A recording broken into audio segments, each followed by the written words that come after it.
Salam sejahtera pemirsa budiman, bahagia jumpa kembali saudara dalam Dimensi Iman Kristiani.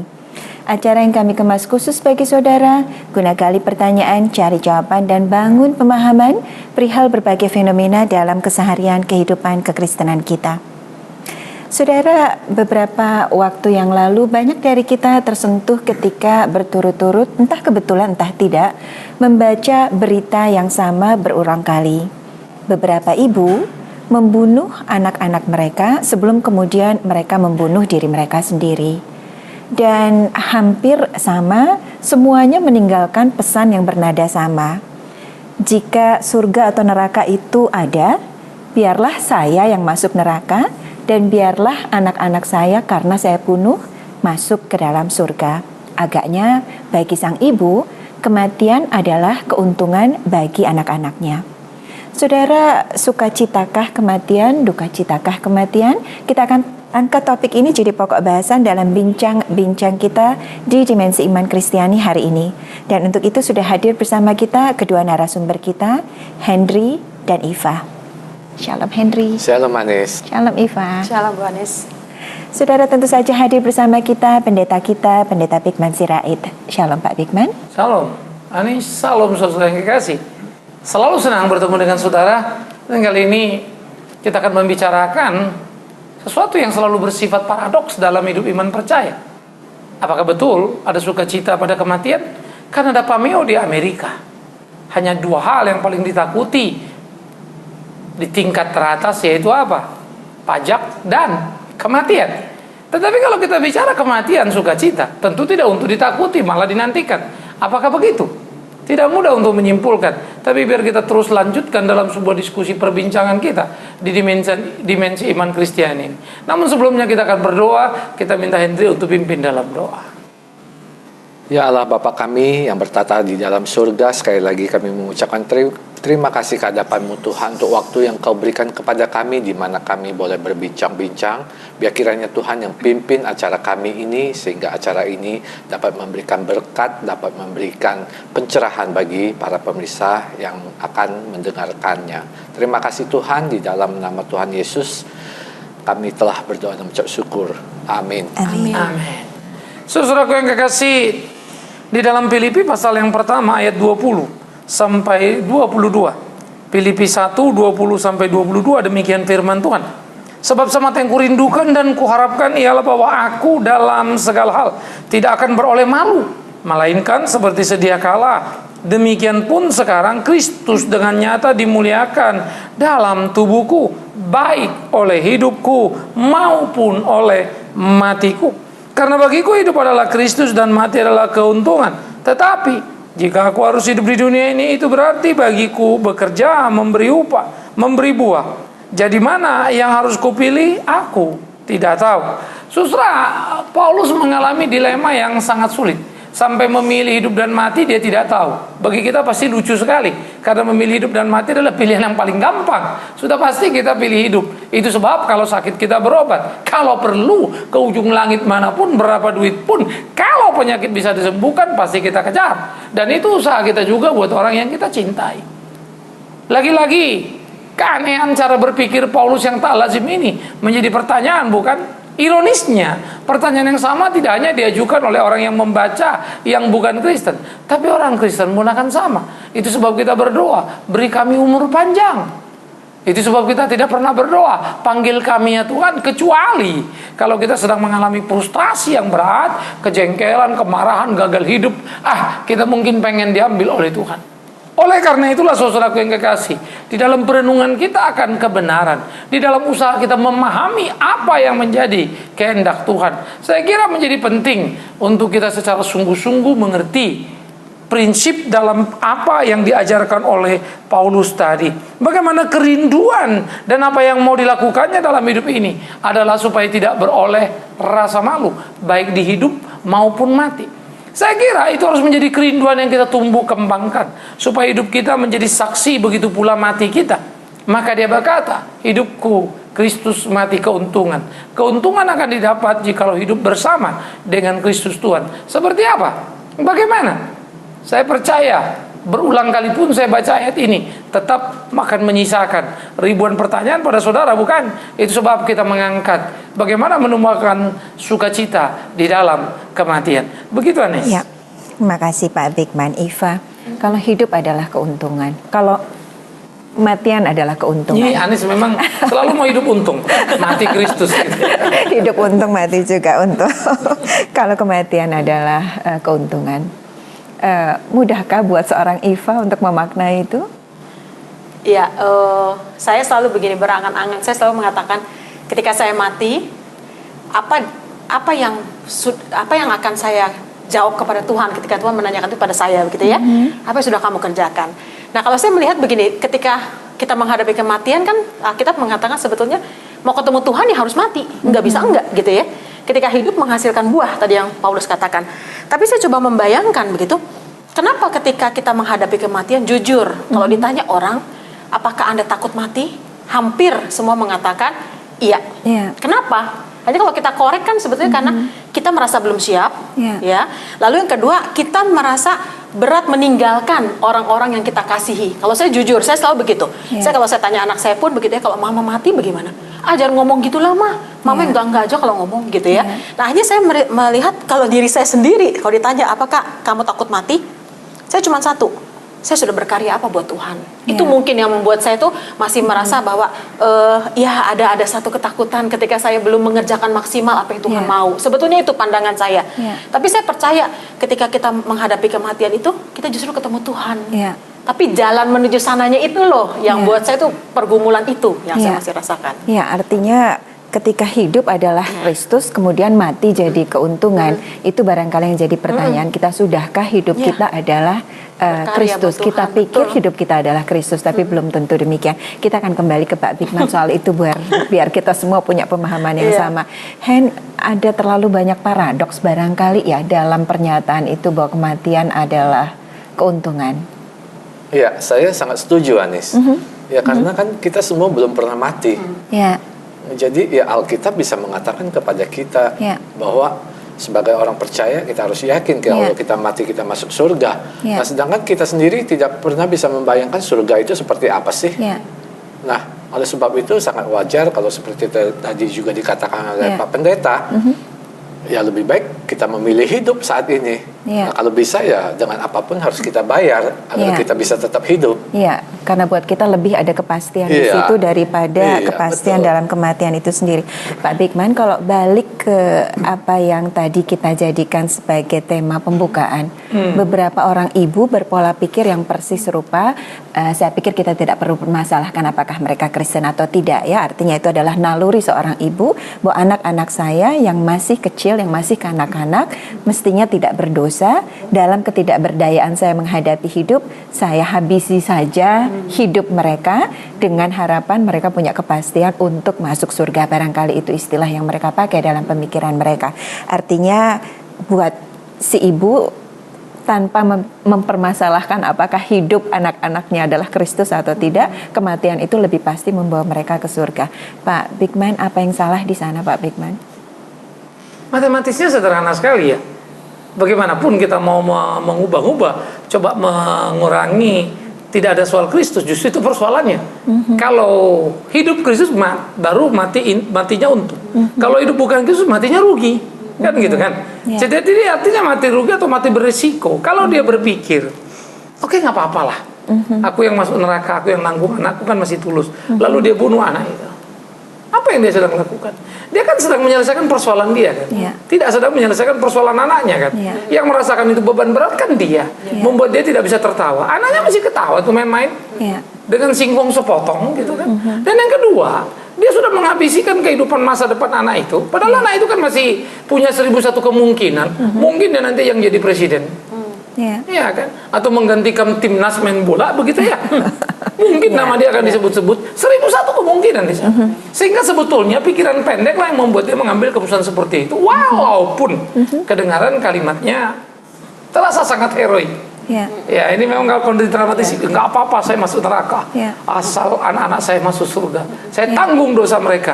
Loh, ini bukan urusan kita bisa nanggung dosa siapa, sejak kapan kita bisa. Tapi Pak, apakah itu bukan suatu kesalahan daripada Alkitab sendiri? Karena yang mengatakan tadi seperti yang tadi Bapak katakan, dia menyelesaikan permasalahan dia dengan kematian anaknya. Ya, kalau hidup Kristus, nah bunuh diri sendiri itu tidak sama dengan. Bukan, ini untuk anaknya, Pak. Lah, bukan. Justru kan anak itu tidak mati karena Kristus kan. Mati karena emaknya yang tidak kenal Kristusnya. Ini kan konsekuensi kematiannya panjang nih. Karena anak itu kan tidak ingin mati sebetulnya. Dalam kondisi itu kan dia namanya anak, dia nggak tahu apa-apa. Entah diajak racun atau minum baygon oleh mamanya, ya dia lakukan saja. Atau mungkin mamanya bunuh mereka dulu. Sebetulnya mereka korban kan. Habis itu mamanya bunuh diri. Kan kebanyakan kan begitu. Tapi Pak Bigman, justru kalau saya melihat dari sisi ibu tadi, daripada anak ini menderita, karena dia secara ekonomi, biasanya faktor ekonomi ya. Daripada dia menderita seperti yang saya alami, apakah nggak sebaiknya aja dia dihentikan sekarang, justru lebih bahagia nanti. Dan barangkali ini menarik. Nah, maka kan kita balik lagi tadi, yang simpul menderita siapa? Mamanya loh. Hati-hati dulu. Anak itu tidak menderita pada dirinya. Karena anak ini mengukur hidup itu dengan ukuran dia. Mamanya mengukur dengan ukuran mamanya. Itu penderitaan, karena mamanya tahu enak, tahu bahagia, tahu yang apa ini. Anak ini apa yang ada itu kenikmatan. Jadi ini memang dua dunia yang sebetulnya harusnya kita hargai lah anak-anak itu. Maka ya di dalam, kalau kita ngeliat ada orang kematian, istrinya nangis-nangis ya. Kalau anaknya masih kecil apa? Main. Lari-lari, mama ayo. Mama jadi zaman kita sih bukan marah ya, malah nangis kita ngeliat. Aduh, ini anak nggak ngerti. Kan gitu kan, kita nangis. Itulah anak, itu dunia dia. Kenapa direnggut oleh orang tuanya? Nah, bahwa orang tuanya itu nggak tahan, oke, itu urusan dia kan ya. Hak dia, artinya kalau mau bunuh diri, ya bunuh diri sendirilah. Jangan pula melibatkan anak lalu merasa nggak apa-apa aku ke neraka. Bukan, kamu ke neraka membuat anakmu justru makin gelap hidupnya. Kan gitu. Nah, soal hidup ini kan kita nggak bisa prediksi. Terlalu banyak anak presiden di waktu lampau, jadi gembel di kemudian. Katakanlah the last kaisar yang ada di China itu kan the true story ya, kayak Puyi begitu. Siapa yang bisa mikirin? Waduh, ini kaisar yang kalau orang mau ngajar dia aja susah setengah mati, karena nggak boleh hadapan face to face misalnya. Mesti nunduk, mesti apa gitu. Tetapi siapa yang bisa ngerti itu? Tetapi sebaliknya juga, siapa yang bisa mengerti misalnya anak migran seperti itu orang kaya yang di Meksiko yang disebut Carlos itu ya, orang yang paling hebat taruh kalian di dunia. Padahal migran dulu untung-untungan tuh nasibnya. Atau siapa yang pernah menduga manusia perahu Vietnam yang sukses di Australia, di Eropa atau di Amerika misalnya. Nah, itu kan cerita akan panjang. Sebaliknya kalau saya balik, saya kan mau mengakhiri deritanya. Siapa yang tahu kamu mengakhiri derita? Atau justru kamu mengambil masa depan bagus dia? Ya, Pak Bigman, tadi Pak Bigman sempat katakan bahwa anak-anak dalam keluguannya, dalam contoh tadi dalam peristiwa duka cita dia akan masih berlari-lari. Tapi kan Pak Bigman, jangan-jangan justru paradigma itu yang dipakai oleh sang ibu, bahwa seburuk-buruknya anak saya, dia adalah kanak-kanak yang masih hidup dalam keluguannya. Artinya barangkali teori probabilitasnya buat dia untuk melakukan dosa barangkali tidak seperti yang lainnya. Jangan-jangan itu Pak justru dasar. Bisa saja, itu kan kita bilang asumsi pikir dia. Soal masuk surga apa enggak, toh bukan keputusan ibunya kan yang berpikir tentang itu. Tetapi cara mati ketika dia merebut hidup anak itu menjadi problem pertama. Yang kedua, bagaimana si ibu menggaranti dia akan neraka anaknya enggak? Ini kan jadi repot kan ya. Ini yang mestinya ajasnya kita lihat kan. Sehingga sebetulnya kalau kita berhitung tadi dengan ajas probabilitas sendiri pun, lebih jauh menguntungkan anak itu hidup, ibunya yang mati. So simpel-simpel saja kan gitu ya. Ini kalau kita mau bicara soal hidup susah atau hidup apa, apalagi kalau anak-anak itu masih kecil, terlalu banyak yang bisa adopt dia. Kan misalnya ya, 1001 macam cara masih ada peluang lah. Begitu. Nah, oleh karena itu matematis yang dia buat sangat tidak masuk akal. Apalagi kan dia bilang, biarlah aku yang masuk neraka. Ini kan neraka surga, situ yang pegang kuncinya, sehingga dia rela. Sehingga kepahlawanannya justru bagi saya adalah kepengejutannya. Iya, tapi kalau saya melihat gini, banyak orang kenapa lebih memilih mati begitu ya? Segala persoalan beres akhirnya gitu, menurut sebagian orang gitu ya. Karena saya seringkali mengatakan begini, saya seringkali lihat orang, misalnya dia punya masalah, aduh kalau mati enak kali ya, udah nggak ada lagi yang mesti ditanggung. Betul, dia lupa kan orang yang ditinggalkan itu justru yang akhirnya harus menanggung kesedihan dan sebagainya gitu ya. Jadi itu orang itu satu orang dia sendiri. Memang dia tahu kalau dia mati tidak rasa apa-apa. Tapi dia tahu nggak sesudah mati rasa apa-apa. ini kan problema lagi. Karena kita misalnya tidak anggap tahu itu kerta gigi ratap tangki sampai ke neraka. Iya. Mungkin dia tahu gini nggak mau mati, Iya. mendingan di sana Iya. dipukulin orang, Iya. tapi yang nggak kayak begini, Iya. kan repot lagi. Iya. Nah inilah azas keimanan yang memang harusnya perlu penalaran yang bisa dipertanggungjawabkan. Iya. Pak, ya tadi silakan. kan kita mengatakan bahwa apa yang tadi Bapak katakan kan sesuai dengan apa yang dikatakan di dalam Alkitab. Yes. Nah, penonton kita ini kan nggak semua mengenal Alkitab ini, Pak.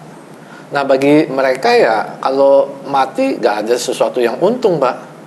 Buat apa saya harus mati? Lebih baik saya pilih hidup dong, Pak. Pertanyaan yang sama barangkali Pak Bigman dengan Ya. kata-kata yang sedikit berbeda. Hidup adalah Kristus, mati adalah keuntungan. Pak Bigman katakan ada korelasi yang jelas, itu kondisi Ya. yang tidak berdiri sendiri. Artinya hidup harus lebih dulu adalah Kristus, baru mati jadi keuntungan. Pertanyaannya kapan hidup kita jadi Kristus? Kalau saya sosial, kalau saya dermawan, kalau saya mengasihi sesama, kalau saya selalu berbuat baik, sudahkah hidup saya adalah Kristus, Nah, Pak Bigman? ini menarik. Nah, jadi pertanyaan yang dari tadi dikatakan kan, ya mendingan saya hidup. Toh mati saya nggak clear misalnya. Ini kan bolak-balik lagi. Toh mati nanti kita juga belum tahu. Jangan-jangan Iya, kemana? kita nggak Jangan-jangan tahu. apa gitu kan? Iya. Mendingan hidup gitu. Yang satu lagi tadi kan, daripada hidup susah mendingan mati. Padahal dia nggak tahu mati ada apa kan gitu kan? Ya itu betul. Sepertinya kita akan mempenghadapkan tembok-tembok yang kemudian berbenturan kan gitu. Nah, oleh karena itu seperti kita bilang tadi, ada investasi logika yang sederhana. Kalau kita menginvestasi benih yang baik akan tumbuh pohon yang baik, Oke. tapi mahal. Kalau mau pohonnya dapat banyak, ada pohon murah, tapi nggak bagus. Jadi belum tentu tumbuhnya bagus gitu ya.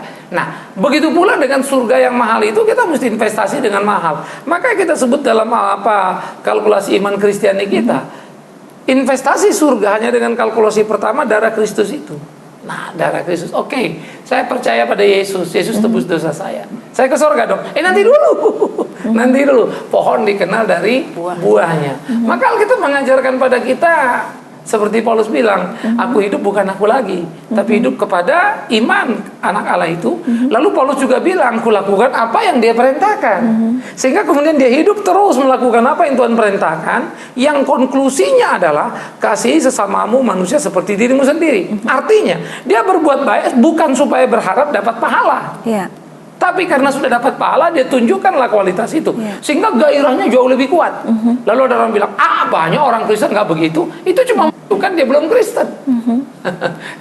Ini saudara juga harus hati-hati. Ya. Makanya banyak sekali orang non-Kristen kan bingung. Ya.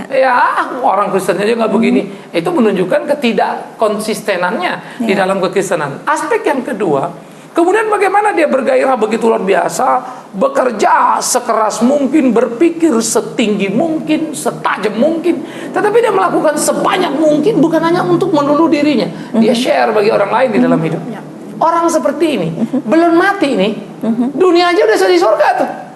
Kenapa dunia jadi surga? Karena orang banyak respect sama dia. Banyak sahabatnya, ada musuh. Pastilah orang yang jahat-jahat, yang dia bertindak benar, jadi kesel kan. Tetapi jumlahnya kan sedikit sekali dibandingkan orang yang berterima kasih kepada dia. Bayangkan hidup seperti orang ini. Di bumi saja sudah jadi surga. Ya. Nah, maka kematian, di mana tidak ada lagi pembebanan tadi, itulah terobosan iman menemukan. Karena sebetulnya dia sudah merasakan di mana? Di kehidupan. Ya. Jadi gambaran ke sana itu Ya. terasa sekali. Jadi ini bukan main gelap mata ya. Ya. Jadi kita bim salah bim ya syukur dan Tapi masuk enggak. kalau enggak, Bapak gitu. mengatakan begitu bukan berarti dari sisi perbuatan kita, Pak. Oh, bukan. Nah, kalau dari sisi perbuatan kita kan selain orang Kristen juga banyak orang bukan. yang bisa berbuat Makanya baik. gini, kita tidak berbuat supaya masuk Surga. surga. Karena kita sudah mempunyai Kristus, Ya. maka kita harus melakukan. Nah, waktu kita melakukan, saya bilang tindakan Kristus, efeknya udah dirasakan bukan nanti di dunia ini. Tapi kan Pak, nggak semua orang yang kenal, ya orang yang tidak kenal Kristus, dia kan perbuatannya jahat. Ada orang yang tidak mengenal Kristus, tapi perbuatannya Baik. baik, Ya, betul, dalam betul, mengasihi betul. sesama. Seperti yang tadi Bapak katakan. Makanya saya bilang tadi, motif dia yang baik itu pun sudah membuat dia senang di bumi. Persoalannya tiket kesananya mana? Artinya Pak Bigman, tetap kita harus berada dalam keberhati-hatian Yes. bahwa perbuatan baik kita itu Tidak tidak membuat kita terperangkap dalam kesibukan memuliakan diri Ya. kita sendiri kan Pak. Artinya itu kembali pada orientasi memuliakan Tuhan dan bukan mencari kenikmatan Betul. diri. Nah, ini ada stat yang menarik gini persamaannya. Persamaannya adalah siapapun yang baik dalam hidupnya di kolong langit ini pada sesamanya, pasti hidupnya tenang di dunia. Ya, setuju. Karena Pak. semua orang akan baik dengan dia. Iya. Yang jadi persoalan kenapa kamu baik? Ya. Iya. Motifnya ini jadi berbeda nih. Apa? Yang satu karena dia rasa dia harus baik. Ya. Dia punya prinsip tidak boleh merugikan orang lain. Yang satu dia sudah ditebus Kristus nih. Ya. Sehingga dia hidup harus bersama dengan Yesus dan Yesus berkata, Ya. kalau kau lakukan apa yang kuperintahkan, kasihilah sesama manusia seperti dirimu sendiri, kau di sana ke surga itu, maka matimu tidak lagi menakutkan. Ya. Tetapi kawan yang di sini misalnya mereka berbuat baik sebaik-baiknya supaya matinya itu punya harapan. Nanti investasi dia ada di sana. Nah, ini kan bedanya tipis setengah mati ini. Tapi bentuk apa namanya ini hari-harinya Ya. mirip. Mirip, Yes, ya, mirip. Saya sama. setuju Henry. Ya. Bentuknya mirip. Tetapi the quality beda sekali nih. Nah, itu sebab saya bilang kalau dikatakan hidup Kristus mati untung, bisa dimengerti. Karena sebelum mati pun kita sudah merasakan kebahagiaan hidup Ya. yang berbagi tadi, Ya. ya, gitu. Jadi Bapak ingin menyimpulkan bahwa perbuatan baik apapun tidak akan menjamin seseorang untuk bisa Selamat. ya kehidupannya kelak, keselamatannya Yes. itu nggak menjamin. Iya. Kecuali dia hidup dia mengakui Kristus dan berbuat seperti yang diperintahkan. Nah, ini pertanyaannya mengapa dulu kan? Kalau kita Ya. tanya, kenapa gitu? Ini nanti enak-enaknya Pak Bigman aja mentang-mentang pendeta kan gitu. Nah, itu, Pak. Logikanya ada lagi. Logikanya sederhana. Ini menarik, the historical ini ya. Jadi Yesus itu adalah Allah yang turun ke dalam dunia. Lalu dia mengajarkan pada muridnya, aku akan kembali ke rumah Bapa, ke tempat dari mana aku datang, menyediakan tempat bagi. Menyediakan tempat. Oke. Itu kan kata dia. Oke. Mari kita lihat dia lahir dikandung dari perawan Maria. Itu kan kata Alkitab. Oke. Mari kita lihat panjang hidup sejarah 33,5 tahun yang dia lakukan. Ya. Siapa yang bisa menemukan jangan satu titik, satu koma aja. Apa yang paling kecil dari titik saya nggak tahu lagi. Kesalahan pada diri dia. Kita nggak akan pernah temukan sejarah itu. Oke. Yang uniknya lagi, kalau kita mengambil pungutan suara, misalnya dua agama terbesar di kolong langit ini menyetujui bahwa dia adalah orang yang dikandung dari perawan Maria. Itu dulu ya. Ya. Lepas dari dia dipercaya juru selamat apa tidak personal, ya. Karena orang Kristen pun yang percaya Yesus belum tentu percaya Yesus juru selamat. Ada yang anggap manusia biasa gitu. Jadi itu nanti kita pinggirkan dulu. Tetapi the quality-nya dia dulu. Sehingga di dalam kemanusiaannya tidak ada manusia seperti Kristus tadi. Maka kalau dia yang datang dari sorga, mati kembali ke sorga, logika sederhana dulu masuk akal. Lalu kalau dia menitipkan ajaran kepada kita, kalau kau mau ikut aku nanti, hiduplah begini. Kan gitu ya. Berarti kan oke dong, karena yang bicara. Tapi kalau saya berasumsi, kalau saya baik nanti saya bisa masuk sorga, itu kan pre-assumption-nya saya nih, yang belum pernah dari sorga. Ya. Nah gitu loh. Ya. Nah, karena saya belum pernah dari sorga, tentu masih bisa digugat dong apa yang saya katakan benar apa tidak. Dia sudah pernah. Dan yang terakhir lagi, selama di dunia dia mati, dia bilang dia akan bangkit 3 hari kemudian. Dan tidak bisa dibantah faktanya. Lalu faktual begitu kan. Sehingga itu ada catatan bukan saja Alkitab loh ya. Ada orang-orang seperti Josephus, Philo, itu penuh historian-historian yang bukan Kristen. Mencatat ada peristiwa ini, artinya ada peristiwa geger-gegeran tentang mati, tentang denger-denger orang begini begitu. Mereka catat, artinya peristiwa itu betul. Apa itu? Kita balik ke Alkitab. Ini loh cerita benernya. Nah, jadi di sini memang menariknya kita melihat dan memegang ini bukan sekedar mau bilang, jadi Kristen masuk surga. Salah. Nggak ada orang Kristen masuk surga. Yang percaya pada Kristus, yang mati bangkit naik surga, itulah kita ke surga. Tetapi nggak ada orang percaya pada Yesus masuk surga. Karena orang percaya pada Yesus kalau tidak melakukan, ketidak melakukannya sudah menunjukkan dia tidak percaya. Kalau dia percaya pasti dia lakukan. Sehingga surga tadi menjadi bagian dia. Balik lagi, kalau gitu mati untung karena masuk surga. Itu kan nanti. Salah. Di sini, di dunia ini kita akan merasakan hidup itu. Nah, ini keunggulan pikirannya. Jadi bukan hanya nanti tapi di kekinian. Itulah membuat hidup kita itu mati kita sukacita. Pak Bigman, bisakah pemikiran itu membuat kita terperangkap dalam sikap fatal? Mati adalah Kristus, hidup adalah keuntungan. Jadi apapun yang saya lakukan buat Kristus, toh kalau saya mati itu keuntungan. Artinya kemudian apapun akan kita lakukan, entah dengan risiko apapun, selama kita yakin bahwa itu untuk Kristus, kemudian kita tidak perlu berhitung risiko, kita tidak perlu mempertimbangkan apapun, toh mati adalah keuntungan. Salah lagi. Atau mungkin begini Pak, loh kan kalau kita percaya Kristus itu adalah Tuhan, dia kan nggak perlu kita melakukan untuk dia, Pak. Oh, gini, ini menarik. Ada dua aspek. Ini ada dua aspek. Pertama, kita bilang kan, saya yakin, ya, apapun yang saya lakukan, saya siap mati untuk Kristus. Nah, awas, keyakinanmu mesti diuji dulu. Itu memang Alkitab bilang nggak? Ada orang mati konyol, banyak. Diangkat golok dalam, namanya sudah bacok orang. Udah jelas Yesus bilang jangan membunuh. Petrus memenggal telinga Mbak Imam, diambil dia pasal lagi, Petrus sarungkan. Jadi kebenaran itu harus dilihat dulu. Jadi jangan pikir dalam nama Yesus saya siap mati.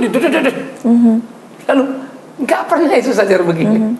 Tapi dia pakai nama Yesus. Nah, ini satu case. Case-nya Henry tadi apa tadi? Sorry. Ya, maksud saya kalau kita percaya sebagai orang beriman bahwa Kristus itu adalah Tuhan, toh dia kan nggak perlu kita berbuat bahwa hidup itu adalah Kristus di dunia itu. Betul, ya betul. Bukan Kristus di dunia ini, apa yang dia perintahkan? Iya, yang dia suruh, bukan kita aku mau kayak Yesus, bukan begitunya. Nah, banyak orang memang juga jadi rada begitu, rambutnya gondrong, yang fisiknya juga dibikin, lalu pakai kalung salib, shalom, pakai bahasanya Tuhan Yesus bahasa Ibrani misalnya, aneh sekali gitu kan. Padahal dia bilang hiduplah sangkal diri, dia perintah. Pikul salib, dia perintah. Kalau satu orang tampar pipi kanan, kasih pipi kiri, dia perintah. Hei kau beri aku makan waktu lapar, minum waktu haus, pakaian waktu telanjang. Bilakah? Langsung dia jawab, waktu kau peduli pada orang-orang susah ini. Nah, kamu lakukan nggak? Nah, kalau kamu nggak lakukan, omong kosong. Menggaris bawah yang dikatakan Henry, banyak juga orang bilang, wah ikut Yesus semua beres, gitu kan? Dia sudah mati, pasti kita hidup. Loh, kapan matinya dong, gitu ya?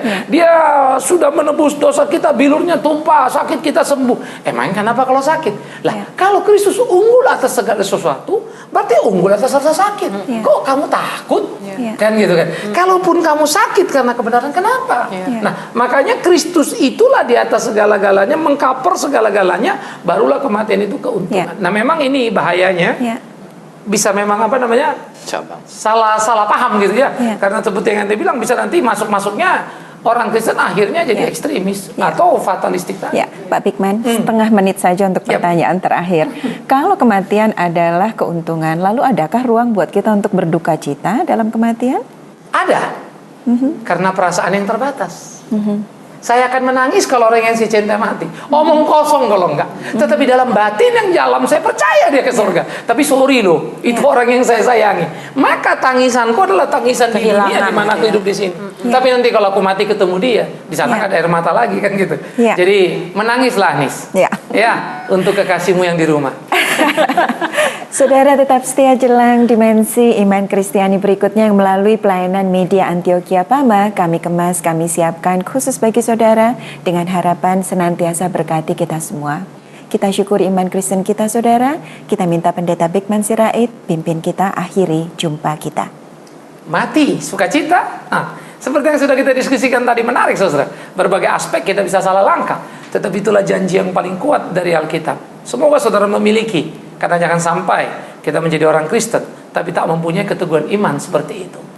Aspek yang kedua yang perlu saya ingatkan, menangis jangan, bahaya juga kalau saudara memaki orang Kristen yang menangis ketika ada kematian lalu bilang ini kan sukacita. Hati-hati, kedukaan karena keterbatasan perasaan itu lumrah. Tangis air mata adalah kekayaan yang Tuhan berikan, nikmati. Tetapi yang jadi rawan, hati-hati pula, jangan jadi histeris seperti orang tidak mengenal Tuhan, lalu jungkir balik, lalu kau kehilangan ingatan hanya karena sebuah kematian. Itu sangat tidak tepat dan tidak Kristiani. Semoga Anda bijak menempatkan diri, menemukan sukacita abadi, bersekutu dengan dia di kekekalan. Kita akhiri pertemuan kita bersukacita dalam menikmati kematian, dalam doa. Mari kita minta Ivan untuk berdoa. Kami bersyukur Tuhan dalam hidup kami punya Allah seperti Engkau. Kami juga bersyukur untuk anugerah kehidupan yang Engkau masih percayakan kepada kami. Bekerja untuk menghasilkan buah dalam hidup kami. Sehingga ketika kami harus meninggalkan dunia ini pun, kami mengerti bahwa sungguh anugerah kehidupan yang sudah Allah berikan kepada kami, sudah kami kerjakan. Terima kasih Bapa. Terima kasih untuk perbincangan kami pada hari ini. Biarlah Tuhan kami boleh semakin mengenal-Mu di dalam kehidupan kami. Di dalam nama Tuhan Yesus kami bersyukur, kami berdoa. Amin. Amin.